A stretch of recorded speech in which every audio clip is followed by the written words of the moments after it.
There's a man by the name of Captain William Swenson who recently was awarded the Congressional Medal of Honor for his actions on September 8th, 2009. On that day, a column of American and Afghan troops were making their way through a part of Afghanistan to help protect a group of government officials, a group of Afghan government officials who'd be meeting with some local village elders. The column came under ambush and was surrounded on three sides. And amongst many other things, Captain Swenson was recognized for running into live fire to rescue the wounded and pull out the dead. One of the people he rescued was a sergeant, and he and a comrade were making their way to a medevac helicopter. And what was remarkable about this day is, by sheer coincidence, one of the medevac medics happened to have a GoPro camera on his helmet and captured the whole scene on camera. It shows Captain Swenson and his comrade bringing this wounded soldier who'd received a gunshot to the neck. They put him in the helicopter, and then you see Captain Swenson bend over and give him a kiss before he turns around to rescue more. I saw this, and I thought to myself, where do people like that come from? What is that? That is some deep, deep emotion when you would want to do that. There's a love there. And I want to know, why is it that I don't have people that I work with like that? You know, in the military, they give medals to people who are willing to sacrifice themselves so that others may gain. In business, we give bonuses to people who are willing to sacrifice others so that we may gain. We have it back, right? So I asked myself, where do people like this come from? And my initial conclusion was that they're just better people. That's why they're attracted to the military. These better people are attracted to this concept of service. But that's completely wrong. What I learned is that it's the environment. And if you get the environment right, every single one of us has the capacity to do these remarkable things, and more importantly, others have that capacity too.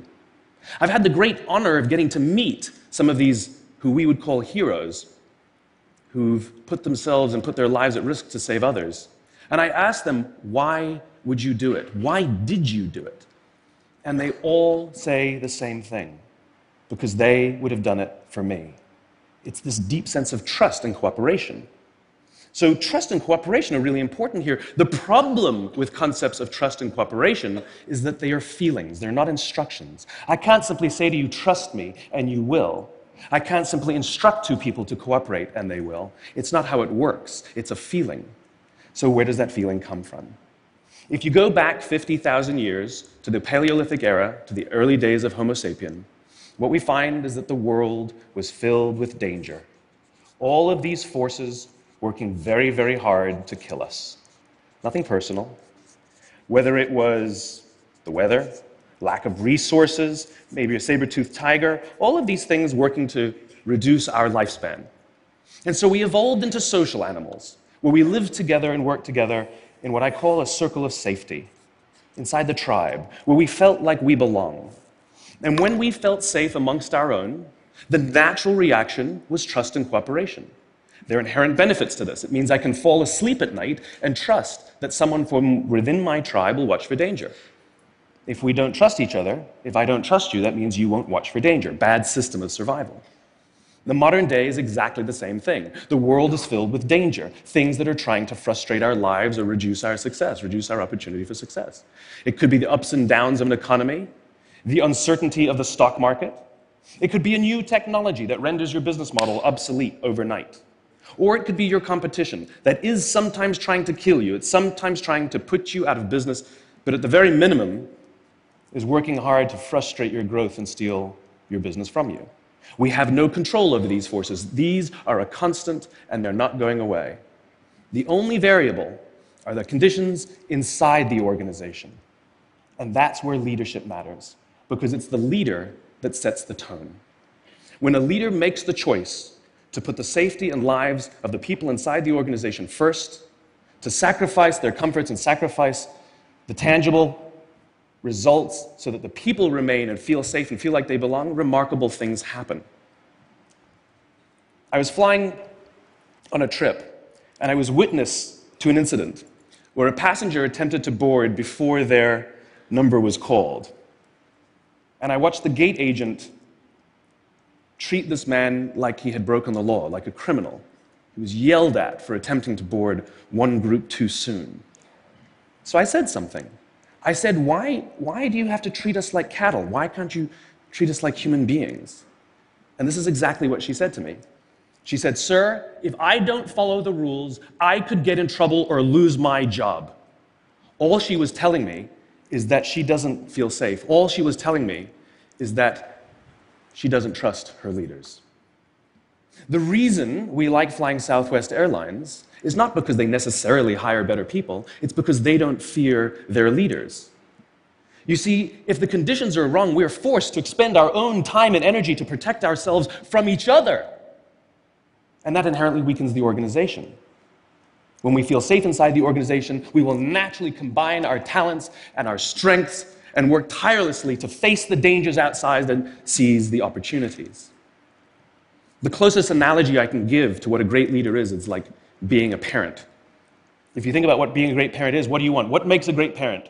We want to give our child opportunities, education, discipline them when necessary, all so that they can grow up and achieve more than we could for ourselves. Great leaders want exactly the same thing. They want to provide their people opportunity, education, discipline when necessary, build their self-confidence, give them the opportunity to try and fail, all so that they could achieve more than we could ever imagine for ourselves. Charlie Kim, who's the CEO of a company called NextJump in New York City, a tech company, he makes the point that if you had hard times in your family, would you ever consider laying off one of your children? We would never do it. Then why do we consider laying off people inside our organization? Charlie implemented a policy of lifetime employment. If you get a job at NextJump, you cannot get fired for performance issues.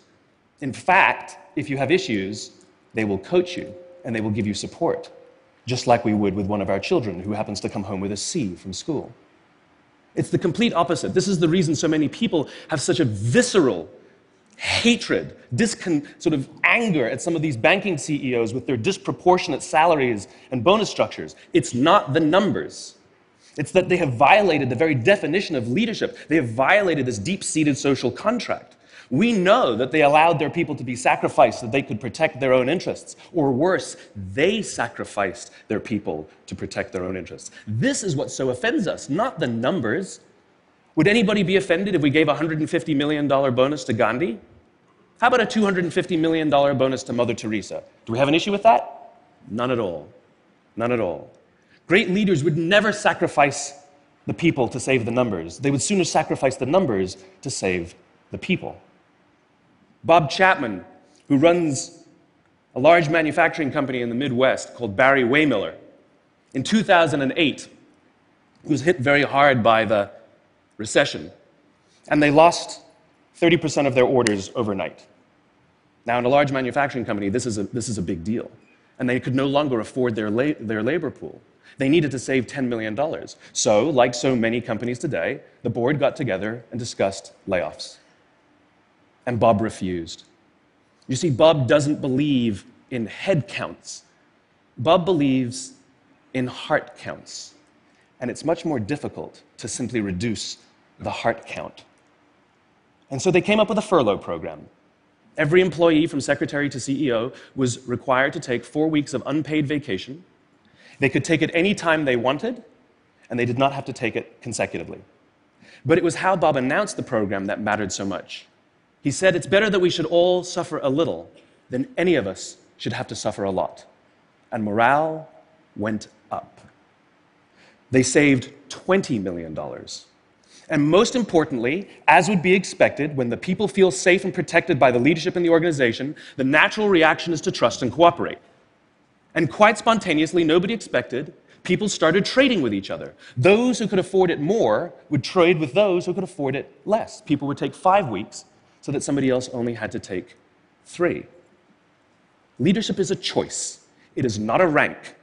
I know many people at the senior-most levels of organizations who are absolutely not leaders. They are authorities, and we do what they say because they have authority over us, but we would not follow them.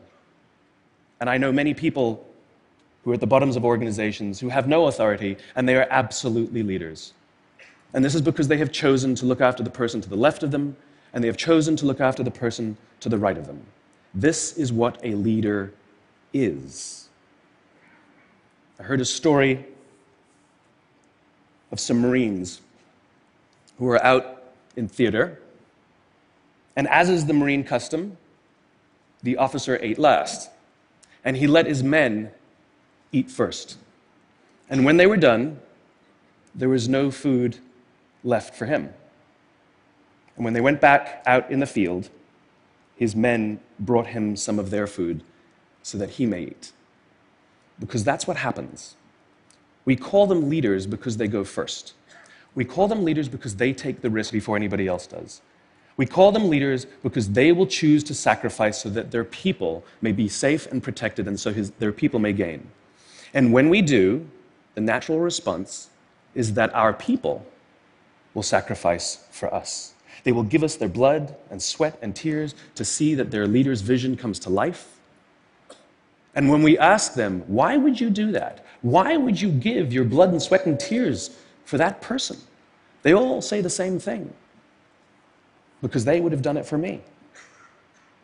And isn't that the organization we would all like to work in? Thank you very much. Thank you.